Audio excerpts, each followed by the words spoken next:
of comments before we start the lecture. So we are on Wednesday. Let me see how I'm going to show that. We are on Wednesday. You see week 3, Wednesday down. And I have the lecture from this morning's lecture, and then of course I'm going to add yours. I always try to have the recordings at least by as soon as possible. Many times I can do it immediately after the lecture. Some other times I have other meetings after the lecture, and so it delays me for the next day. So that is that. The one thing that I wanted to also discuss with you is the following. It has to do with homework. I believe I've told you that we have 2 graders for the class, and then we split the homework in equal portions because this group is a lot bigger than the other one in the morning.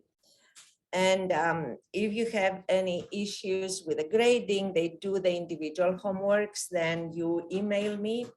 If you want me to see your emails and be able to respond to you immediately, do not email me through Canvas, but email me outside of Canvas. And I have my email under syllabus. So you can email me, because then if you email me through Canvas, I cannot respond to you unless I am inside Canvas. And that's not always, I'm not always possible to have that in place, all right? Especially in the evening. So email me outside. If there is any reason to wonder about your grade for the individual homework, you email me and I will email the grader. If it is about the team homework, then you speak with me because I correct the team assignments. So I did the first correction of team homework number 1. And as you can see, there was, it was not a traditional, well, there is no traditional homework, all right? But there was an opportunity to write an essay expressing your opinions about the particular topics. So I noticed that there is difficulty in articulating your ideas in a way that I would consider appropriate. Appropriate meaning short and to the point, all right? I know that this is a team homework and maybe you do it under pressure for time and so forth, but since it is a team homework, you have an opportunity to ask your other team members to read what you put down. Because if you read it and you don't understand or you don't like something, obviously I would not like it either, all right? That's a good idea to read something after you write it. And not necessarily read it immediately, leave some time and read it again. I found some difficulty in expressing your thoughts. And either maybe because you were not sure what your thoughts were, in that case, do research, all right? So whenever I'm asking something and you're not sure what it is, don't just say what you think it may be. Make sure that what you say, it is the right thing.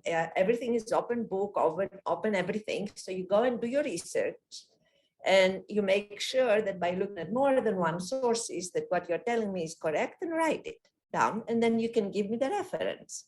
I'm not going to take any points away if you have a reference and you have explained, unless you have copied the whole thing, but if you have explained what the reference says, that will be great. And I had a number of homeworks that they did that, and I really, really liked it.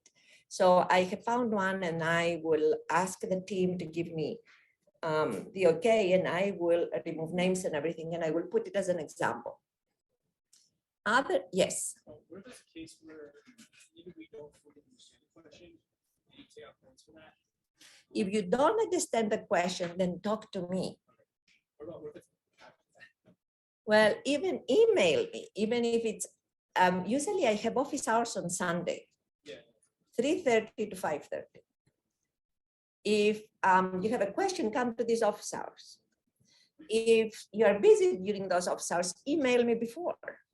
All right, even 5 minutes before the deadline, email me. But never try to answer something without understanding the question. All right, that's number one, especially in midterms and any time you take an exam. Ask for clarification. That's number one. Number two, if you're not sure you know the answer after you understood the question, then do your research, all right, and do this. And then make sure that what you write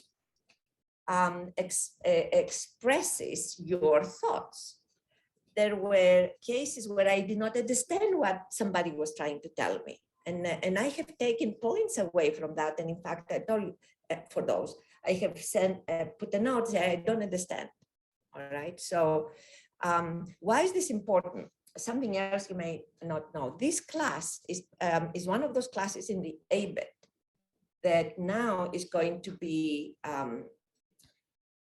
included in the ABET packet, and there's going to be there is an outside committee that they do that for accreditation, and they expect in a class like this not only to test for understanding of mathematics, but also to give opportunities for students to write technical, all right, to write technical essays.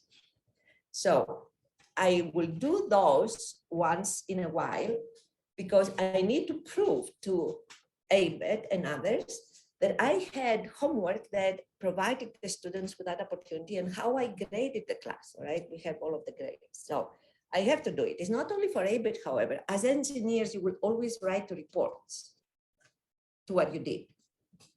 If you write a report to your supervisor and then the person cannot understand what you're saying, the report is not going to be worth anything, even if you have done the work. So writing and expressing yourself is so important for your career and for your career development, as for your ability, to make progress. So do not underestimate how important it is to communicate both verbally and in written form, all right, well, and I will pay attention to those. So that's the other comment I wanted to make. Third comment, I'm not an expert in top hat. So when I tried to change, you remember there was a rotational and then, I don't remember, it was solenoid and rotational or something, and then there were two sentences that had this, and then top hat could not take it correctly. I tried to correct it, and then it gave 0 to everybody. So the only thing that I could do, I could not fix anything after that. So the only thing I could do is to give 60 points for participation. So everybody who participated got 60 points, all right? Now, so that's what but I will put the solutions so you know how we solve these problems, and then you will see those solutions starting this weekend. I will put them also here so you find them easily. As you see, we have the lectures. So you go to modules to find the documents, then you see here the recordings, then you see also the solutions, the homework with solutions, and also I will put the solutions for the top hat of that week, okay? So you can find them. Any questions so far before we proceed? Okay, so what I'm doing today is to continue with where we left it last time, all right? But I would like also to connect a little bit quickly and just remind you that what we have done so far is to start with Coulomb's law, and then we introduced the electric field, and then we looked at electric fields from point charges rather, and then we used superposition for that, all right? And then we talked about Gauss's law, and still all of this for a point charge. And then we said, okay, well, point charges are all right, I mean, as an approximation to something, but I would rather know how to solve a problem when the source is distributed, as the source is distributed in all real cases, all right? So we are going away from point charges, even if we may come back in the class, but now in what we learn, we are moving one step up. And then we introduced the line chart, a chart that distributes over a line. So it has only one dimension along this line, all right? The surface chart that distributes over a surface and has two dimensions, whatever, and if the surface is planar, it's gonna be, for example, XY, all right? And then a volume chart that inside the volume. It could also be a surface charge, but on a spherical surface. It could be a charge on a surface that goes like that. That's still a surface charge, all right? A volume charge is a charge that occupies a volume, and the volume can have all different types of shapes. Now, since we are going away from a charge that occupies a point to a charge that occupies a surface, or a line, or a volume, then we need to introduce a new concept, which is the charge density. And so we have the line charge density. In this particular case, we consider uniform. So for a uniform distribution, it says here on the side, uniform distribution, the line charge density will be the total charge divided by the length, and therefore is in coulombs per meter. The surface charge density will be the charge divided by the area. So it's going to be in coulombs per meter squared. And the volume charge density will be divided by the volume is going to be in coulombs per meter cube. Okay. And then we talked about how all of these now concepts, Coulomb's law, electric field from Coulomb's law, electric flux density from the electric field, Gauss's law, how all of these connect. Because the two laws, Coulomb's and Gauss, they really provide relationships between the same three quantities, which is charge, electric field, and electric flux density. All right. You cannot have too many different relationships between these three quantities. That's why Coulomb's law can reduce to Gauss's law, and Gauss's law can reduce to Coulomb's law. That's why you see these circles. All right. Now, why do I use that? So you understand that there is a relationship between all of these, that they are not separate things.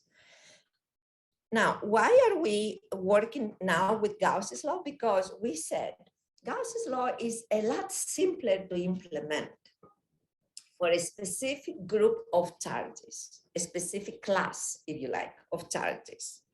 And these are charges that are distributed, of course, but they exhibit some kind of symmetry. You can have, for example, a charge that is spherically symmetric or cylindrically symmetric. What does it mean if a charge is spherically symmetric? Let's assume that you have a charge which is like this sphere, the purple one. It's all distributed uniformly, of course, in this sphere. Spherically symmetric means that I can turn the sphere in any direction, all right, assuming that the center remains where it is.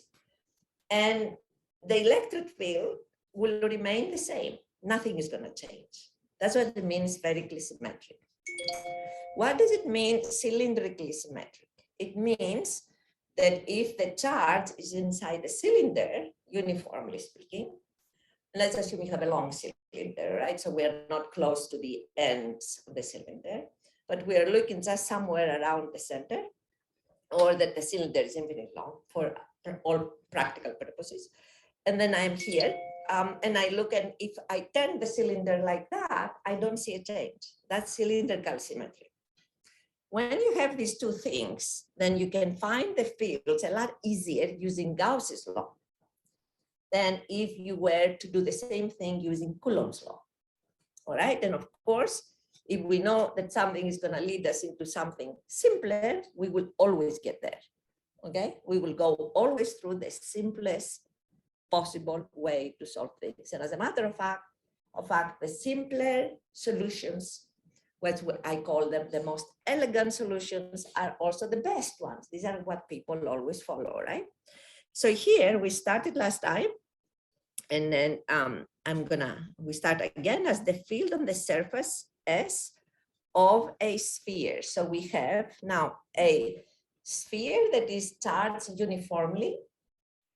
And what we are trying to do in this, you see the sphere charged uniformly. We also found from the total charge Q here, we found the charge density as the charge divided by the volume of the sphere, which is 4/3 times pi times r cubed. Okay, and we said that this charge is going to be coulombs per centimeter cube units.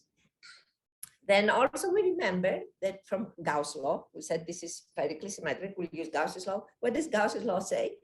It says now, you remember one thing, Gauss' law is includes a differential operator. So this law describes what happens between, what is the relationship between the electric flux density, which is D, and the charge at one point in space. This is called a differential relation. So it's a differential relation, the way you see it, Gauss' law. It says that at any point in space, the divergence of D is going to be equal to a charge if this charge is present there at that point. And if there is no charge present at that point, it's going to be 0. Now, what does that mean if you look here? It means that since all the charges are inside that sphere, whatever is occupied by the shaded area, that means that inside and on the surface of the sphere, the divergence D is going to be equal to whatever point charge density you have at that point. All right. So the divergence of D is going to be Q sub V in V and on the surface, because of course there it exists. And outside of this volume is 0, because outside of this volume, there's no charge. All right, so there you have these two. You need to remember those. Now, the divergence theorem takes us from a differential relationship into an integral relationship. And why do we go from differential to integral? Because we have three-dimensional spaces, all right? So the charges, we have multiple points, infinite many points, where we have a charge. So we're not going to take every single point and use it, all right? Because you can say, well, can we use superposition? Yeah, but you have infinite many points to superimpose inside the volume, all right? That's why we are going from a differential to a integral. And that's the divergence theorem. So what do? You take the differential relationship, which is Gauss's law, and you integrate that in this volume. You integrate it over this volume. And that's what you have here. And the divergence theorem says the following, that this integral, the integral of this scalar, which is the divergence of D, then is equal to the closed surface integral on the surface of the sphere, all right, of D, which is the electric flux density vector, inner product with this ds, which is the infinitesimal surface on this infinitesimal surface on the surface of this volume V, and it's this one. All right. Now, so far so good. What then do we know? We take into consideration that, as we said, a volume is scalar, but the surface is a vector. And what is the vector of this surface? It's always perpendicular to the surface and outwards, all right, of the volume that it encloses. A surface, you can have open surfaces. I can define this part of a surface, and that's an open surface. But this one is a surface that encloses a volume. So it's a closed surface, all right? And in that case, the direction of this surface goes outwards from the volume, always. So it's there, N. So of course, this differential entity then has a back direction up n with a hat times the area, the infinitesimal area, all right, ds. Okay, now let's think of the following. We are looking at one, and then we look at the right-hand side of equation one. So we are looking at the volume integral. What do we know from Gauss's law? That inside this volume and on the surface, obviously, at every point of this volume, the divergence of D is equal to the charge density. So if then we integrate on this volume, in this volume, the divergence of D, then we have to apply the same volume integral on the charge density, because that's what we know from Gauss's law. But the volume integral of the charge density is nothing else but the total charge. Do we agree with that? So practically now, we come down to this equation that says, this is from 2 and 1. Not only we found that the volume integral of divergence of D is equal Q, but then we conclude from these two equations that the closed surface integral of vector D, inner product ds, is equal to Q. Okay, so now let's go any further. First of all, we know that ds is a vector, and we know the direction of the vector. I have put, instead of n here, the unit vector along the radial direction of the spherical coordinate system. All right. Now, another thing. What did we say about the spherical symmetry? That if I have a sphere and then I change it in any way, I'm not going to see a change in the field. That implies that the field is going to be independent of 2 out of the 3 spherical coordinates. And you remember what are the spherical coordinates? If I can write it here for a second. To define the spherical coordinates, so like here is a sphere. Usually you go to the center and you create the X, you place the X, Y, and Z system there. All right. Then I define a point on the sphere, the point on the surface of the sphere, all right? And then this is the distance, and because it's on the surface of the sphere, this is gonna be the radius of the sphere, so R. Then if we take the projection of that point on the XY plane, then, and we draw this line, this is going to be phi. And in fact, so you don't get confused. Now, this is going to be phi. Let me use a different. So this is R. And this is the A sub R direction. This is phi, and this is theta. Okay, so the coordinates of a spherical coordinate system are R, the coordinates, phi, and theta, and the unit vectors along these are A sub R, A sub phi, and A sub theta. And when we say that the sphere is spherically symmetric, so we change it anytime and nothing happens, that means that there is no dependence on phi and no dependence on theta. So all of the dependence is on R, okay, which then implies that D is going to be a function of R. And in addition, D is going to have only 1, because again, from the spherical symmetry and the lack of dependence on phi and theta, This is going to have only one component,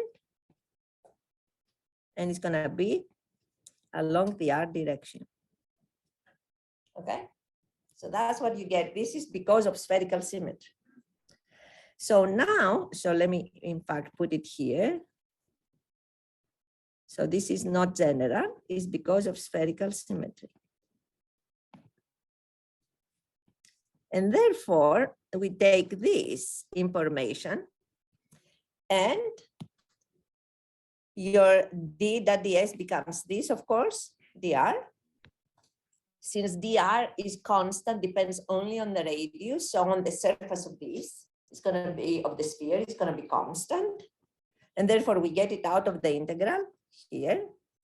And then the surface integral of this area is the area of the surface of the sphere, which is 4 pi r squared. And therefore, from here, we find an expression for d sub r, and therefore, we find an expression for a sub r. So the electric field from a uniform spherical charge is only along the radial direction and only depends on the radius or the distance of this point. In that particular case, it's on the surface, so the radius of the sphere, and is given by this expression. All right, so now we found the field on the surface of the sphere. Now let's see what else are we gonna do. Next, excuse me, any questions before I proceed? Okay, next, we are gonna try to find the field inside the sphere. So what do? I take the sphere is the large, is indicated by the large circle, all right? Has a radius r, has a volume v, all right, as before. But then I want to go inside the sphere and see how my field varies. Because of spherical symmetry, I also expect the field to only vary with the radius. Therefore, what I do, I'm going and take a small sphere inside the charge, a small sphere, which is like the purple. And then I'm going to try to find on that small sphere the electric field, because then I know if I find it at one point, then it's the same on every other point of this small, the surface of this small sphere. Okay. So I call lowercase r the radius of this sphere, which is inside the charge. Then I call v sub r the volume for this smaller sphere, and s sub r the surface of this sphere. And I then repeat exactly what I did before, which is this one. I repeat it here. But what is the difference with before? Then my volume integral, I only integrate on this smaller sphere, because that's where I'm interested in finding the field. And as a result of this volume integral, the surface, the closed surface integral is going to be also only on the surface of the small sphere. All right. And okay, so now the volume integral of this smaller sphere, in fact, the volume integral is on the charge, which is the charge density, which is constant, all right, because the charge distributes uniformly, which means I will move this one here in front of the integral, all right? So I put it here in front. And then what is left will be the volume of this smaller sphere, which is 4/3 pi r, small r, cube. Okay, then I continue as before, but now the surface integral is the surface of the smaller sphere. So I continue as before, and what I get here is dr, which is constant on the surface of the smaller sphere, out of the surface integral. And therefore, what remains here is just the area of the surface of the smaller sphere, which is going to be 4 pi r lower r squared. Okay, so then what you find, which is interesting, is by plugging in all of these numbers, that here inside the sphere, what is the interesting thing? Inside the sphere, the field varies as r, while on the surface of the sphere, it was here r squared. All right. So there is a fundamental difference in the field inside and outside. What happens at the center of the sphere? How much is the electric field at the center? 0. And then we'll talk about this, all right? So I would like you to think about it. Not in math, but with a little bit of just physics of why it is 0. In fact, I could have told you that it's 0 without solving these equations. Let's come to this later. So now, let's see.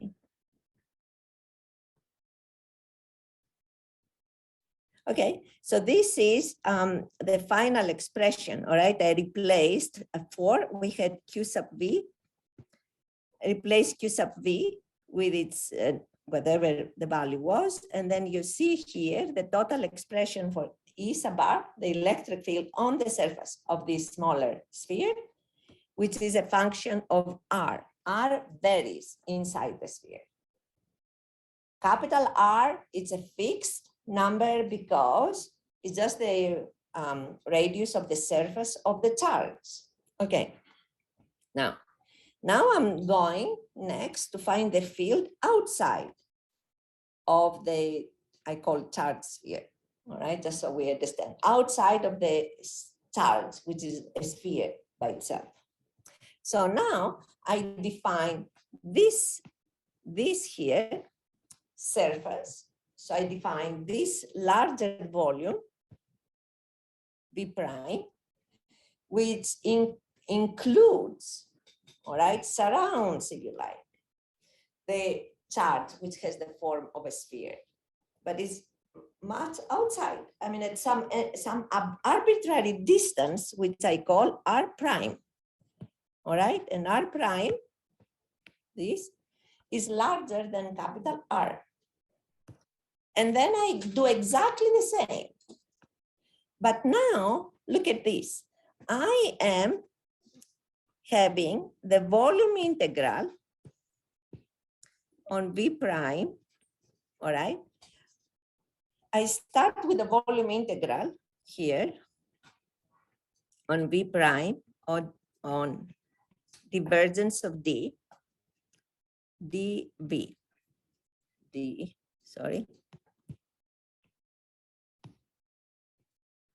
prime, which is equal, according to the divergence theorem, to the closed surface integral, all right, of this larger volume. And because of Gauss's law, it's also equal to the volume integral of this charge density inside this larger volume. How much is that though? This is just Q. Because outside of this area that is shaded, there is no other charge, all right? All of the charge Q distributes inside this pink sphere, for example, whatever color, inside that sphere.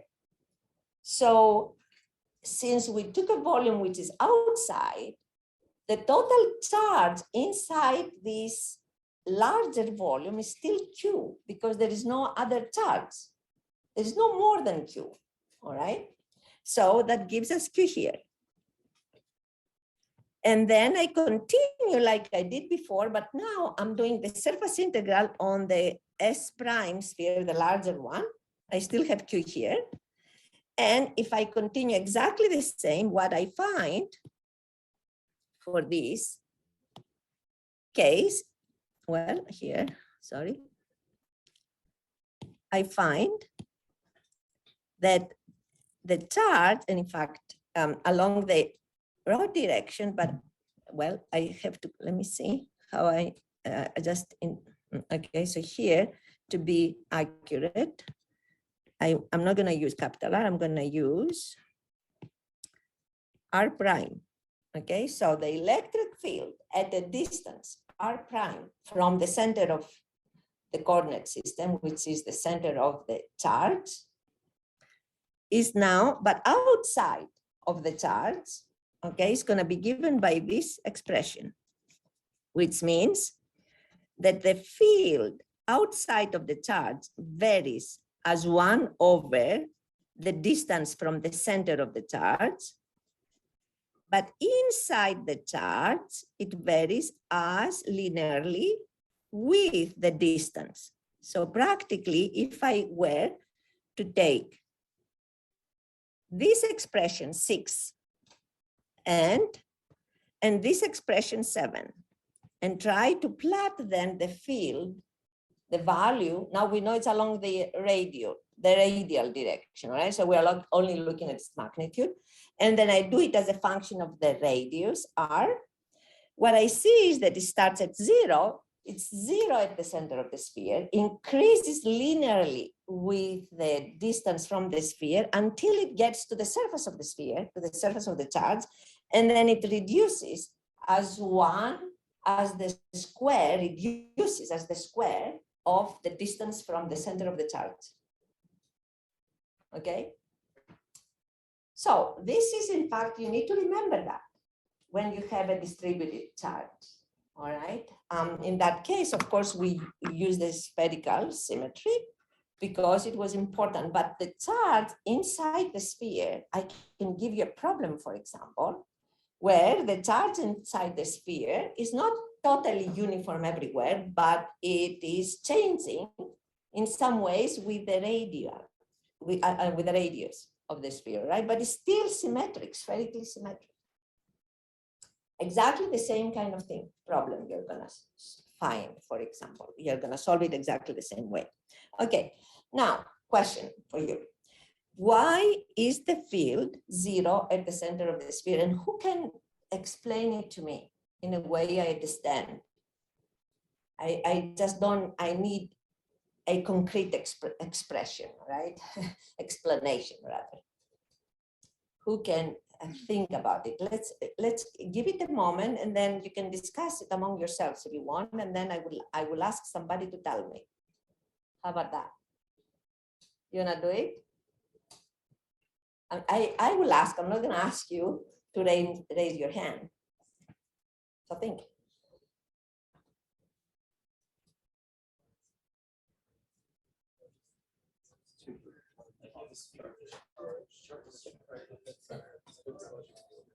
Are you saying that there's a point charge at the center, or like a charge? It's spherical.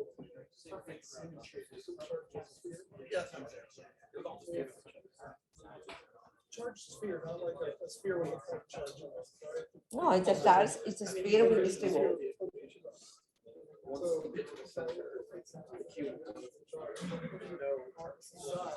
I mean, that's like a little less.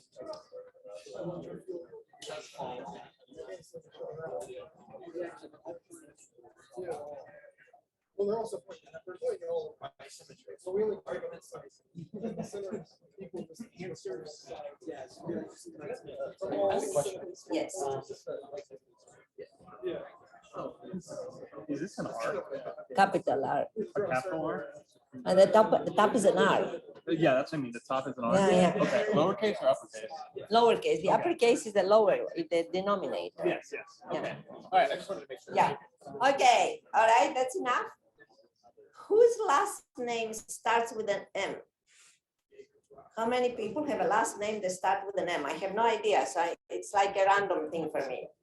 Anybody whose last name starts with an M? No. I have people in this class whose last name starts with an M. So I guess they're not here.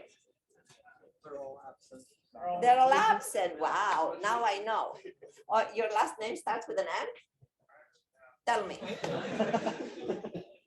It took some time to remember. Okay, but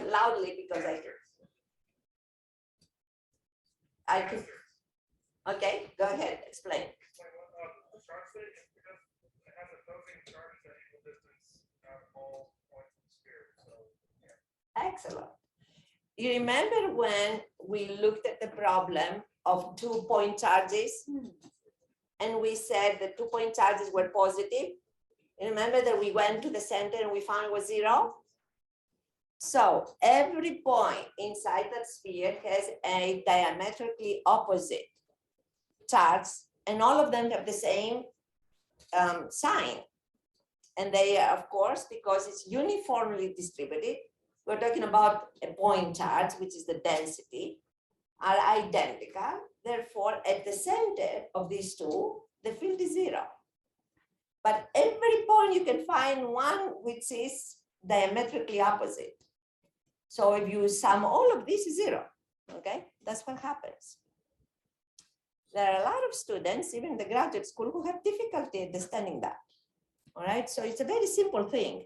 You don't have to solve this problem too. Okay, so with that, now we are going to start then. You remember I told you that everything that has a cylindrical or has a symmetry can be dealt with using Gauss's law. We did the spherical, now we're doing the cylindrical. In that particular case, we have a line charge.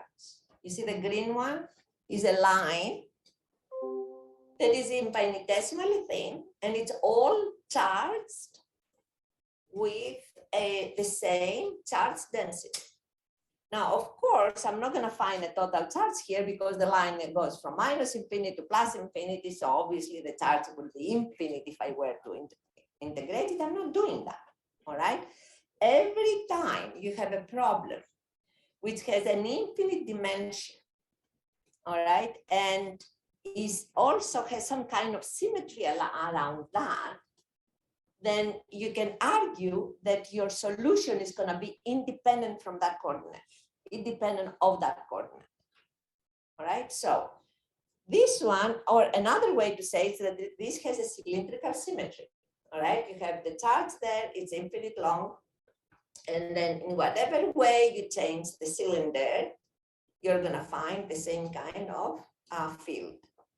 So because of that, what you do is to keep this in mind. And then I will say, since Z is not important because I can go to Z equals 0 and I find a solution, and then it's going to be exactly the same if I were to go to Z equals 10, for example, centimeters, all right? So what I do for this, I'm not going to collapse the whole cylinder into one area, because then I would have difficulty applying the divergence theorem. And remember, why is that? Because the divergence theorem says that we need to take the volume integral and reduce it to a surface integral. So I will be smart on how I select the volume. And here's what I do. I go to the beginning of the coordinate system, so when Z equals 0, and I consider an infinitesimally small length, if you like, of the cylinder. So my cylinder becomes then, instead of infinite long, like this, like this round peg kind of thing. All right, so it's a very short cylinder that has a length that I call dz. I can go this small. It's still, however, a three-dimensional shape. And it has how many surfaces? How many surfaces do I have in this cylinder? 3. I have S1, and you see every surface has a direction. I have S1 that looks, of course, the direction of this surface is upwards because it's a plane, all right? And it's a plane perpendicular to the z-axis. So the direction of this surface is along the z-axis and it's upwards, so along the positive z. And then underneath it, I have a similar surface, but the direction of this surface is opposite, because you remember always on the surface that surrounds a volume, the direction is outwards. So the lower surface looks down, the upper surface looks up. So they have opposite directions, identical in size. And then we have a surface around it, which in fact has a direction n, and that is along the radial direction of the cylinder. Okay, so that is important to observe.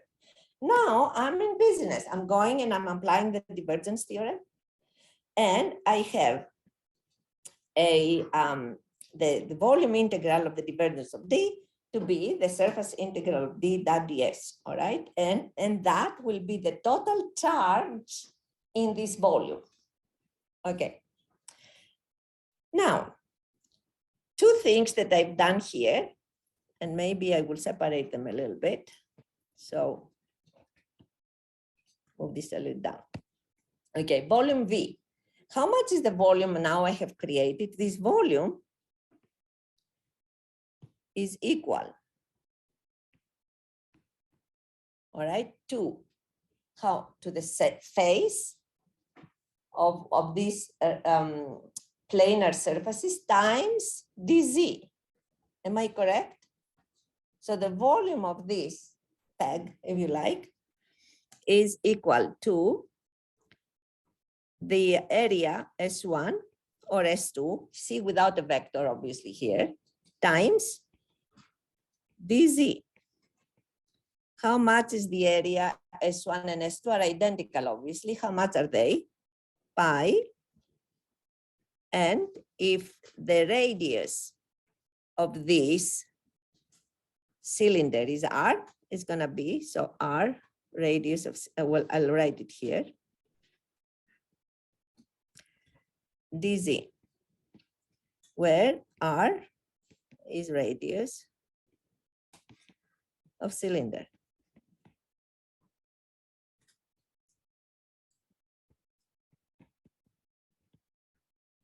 And this cylinder encloses, inside the cylinder is where the charge distributes evenly, all right?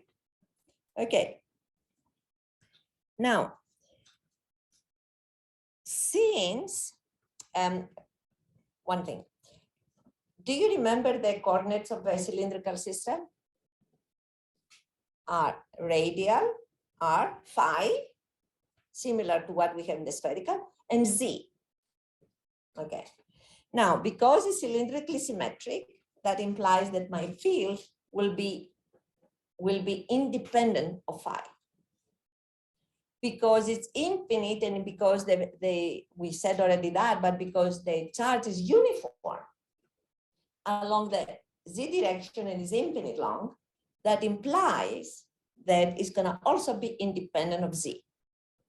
All right. So again, in this particular case, the electric field, and therefore D, is going to be only along the radial direction. All right. And this we call it rho, the Greek rho. So it's going to be E rho. It's going to have also the direction of A sub rho.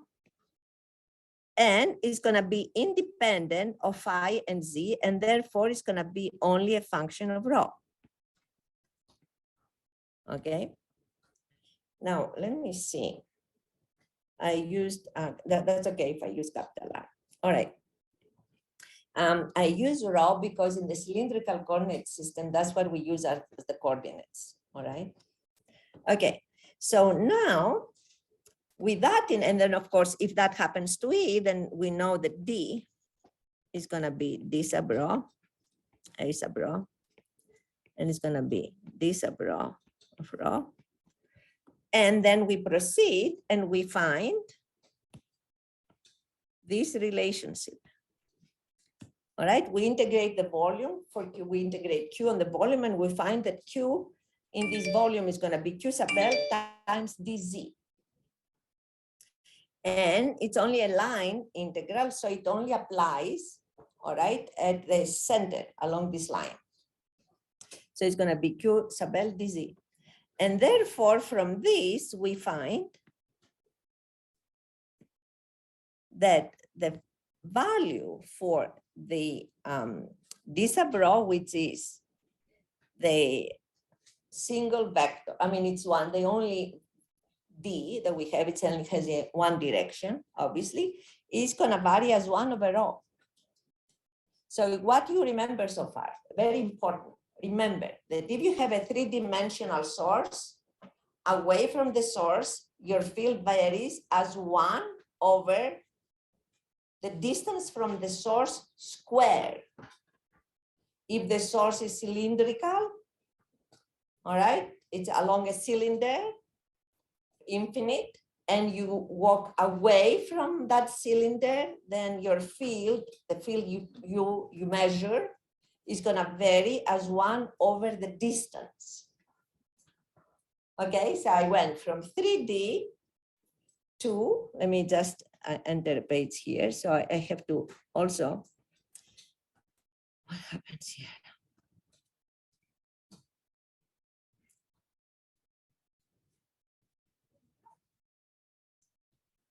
Okay, oh, okay, I did it the wrong place. After all, I wanted to say, therefore, if we go from 3D, from r squared, 1 over r squared, to 2D, which is 1 over r, what is going to happen? Excuse me. If from if from a spherical symmetry, where it goes as 1 over r squared, we go to a cylindrical symmetry, which goes as 1 over r. And then we go to a planar symmetry, means I have a plane, infinite plane, all filled with a uniform charge. How much is the field gonna change as I move away from this plane? It's not gonna change. Do you see that what I'm saying? This is extremely important in circuit design. So when I have something which is finite, all right, as I move away, the field goes as 1 over the distance squared, very fast. If the charge is only on one surface, on one line long, as I move away from this line, the field changes as 1 over r, not as fast. And if my charge distributes on all of this surface and I move away from that, the field goes as, it remains constant. Why is that important? Because in circuits, in digital circuits, if your ground is charged, this field is gonna kill you. It's the worst from all the other fields you can have, from the ones that go to the corners, all right? Because if you have lines, you will have charge distribution at the corners. You will consider that like a three-dimensional, all right, charge. So that is going to change as 1 over the distance squared. And then you have your transmission lines, all right? You consider them as line charges. Then the field from those is going to go as 1 over the distance. And then you have the ground. If your ground is charged, then the field goes everywhere. And it does not attenuate where you are. Which means that if your ground is charged in circuits, you're done. That's it, it's not working. And that's why it's so critical to equalize the ground, to ground it, your ground conductor, to really have it grounded at many, many points. And that's why in some of anymore, the grounds have been shaped. All right, people are not having grounds anymore that are so big, but if they do, they will have multiple vias to connect them eventually to one common ground. So that's what you need to remember. All of these things, therefore, is not just theory. Theory in reality are things that we see in real designs, okay? So with that, you're not gonna have a top hat for just a break for Friday. And I will see you Friday, and we have office hours today from 3:30 to 5:30. Thank you. Yes. How do you have a charged ground? Because I've done a lot of like wiring work and like If it's far from the ground, it So is like not you're talking about grounded. not a true ground? Yeah, it can be a true ground, but at one point. Right. So are you saying like it's a ground that's not true ground, that's connected like a building ground that's not grounded properly, It's basically? either it's not grounded properly, or it's so grounded so far away Oh, that it doesn't. that it does not impact, areas where you can okay. have charge accumulation. Okay, so that can be a thing. So you can have a ground that a charge just it's too far away, so the charge just won't simply go because it's too far to get to actual ground. Yes. So then it just blows itself up at that point. It's not basically, if it working, so can't- you have so many parasitics from that field that it's not, your circuit is not gonna work. Oh, that's crazy. So if you have large grounds, people are not having large grounds anymore. Mhm. They are trimming the grounds for that reason. Okay. But if for some reason you decide to have a large ground and you don't put many ground points, then yeah, you may have that problem. Might be serious. I guess I've always worked on really smaller scale stuff like welding, and you have to ground what you're welding, obviously. Yes, exactly. That's crazy. I never thought about that. Yep.